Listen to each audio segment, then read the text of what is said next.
အားလုံးပဲမင်္ဂလာပါခင်ဗျာကျွန်တော်ဒီနေ့73ရက်3လ2026မှာကျွန်တော်ချစ်ကိုကြီးမေးထားတဲ့ဘိန်းလေးပေါ့နော်ဒုတိယတန်းဘိန်းလေးတွေပြပေးပါအောင်ဆိုရင်ချစ်ကိုကြီးတွေဗျာကျွန်တော်လော်ဂျာ1တန်းဗီဒီယိုလေးရိုက်ထားတဲ့ comment လေးမှာလာမှတ်ပေးသွားပါပဲဖြစ်ပါတယ်နော်ချစ်ကိုကြီးနဲ့တကွာစံကဲချင်းညီကိုမေးဆွေများအားလုံးကျွန်တော်မိတ်ဆက်ပေးလိုက်ပါမယ်နော်ဒီကောင်လေးတွေကတော့ကျွန်တော် zin နဲ့ design အားလေးပဲဖြစ်ပါတယ်နော် engine power နေဖြင့်ကျွန်တော် 125cc ဖြစ်မယ်ကျွဲဘိန်းလေးဖြစ်ပါမယ်နော် engine ဖွဲ့စည်းပုံဆိုလည်းဘာမှပြောပြမလို့ကြာနော်ဒီလုံးတွေပါပြောင်းသွားပြီကျွန်တော်ရှေ့နောက်တော့ smoke grill လေးနဲ့ဖြစ်ပါမယ်เนาะချင်းတွေပါမယ်ဘတ်မန်တွေပါပါအောင်မယ်เนาะ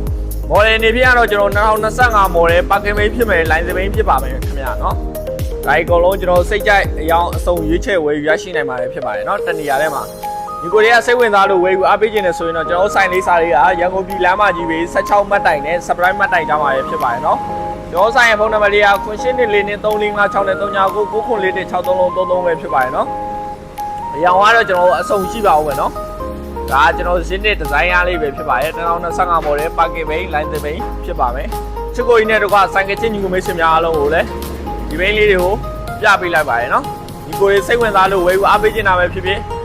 အသေးစိတ်သိချင်တာပဲဖြစ်ဖြစ်ကျွန်တော်ဆိုင်ရဲ့ဖုန်းနံပါတ်ကိုလည်းဆက်သွယ်မေးမြန်းနိုင်လို့ဆိုင်ကိုကိုယ်တိုင်ကိုကြလာရောက်ကြည့်ရှုပြီးတော့လည်းဝယ်ယူအားပေးနိုင်ပါတယ်เนาะဒီကိုတွေအားလုံးကိုကျေးဇူးအထူးတင်ရှိပါတယ်ခင်ဗျာ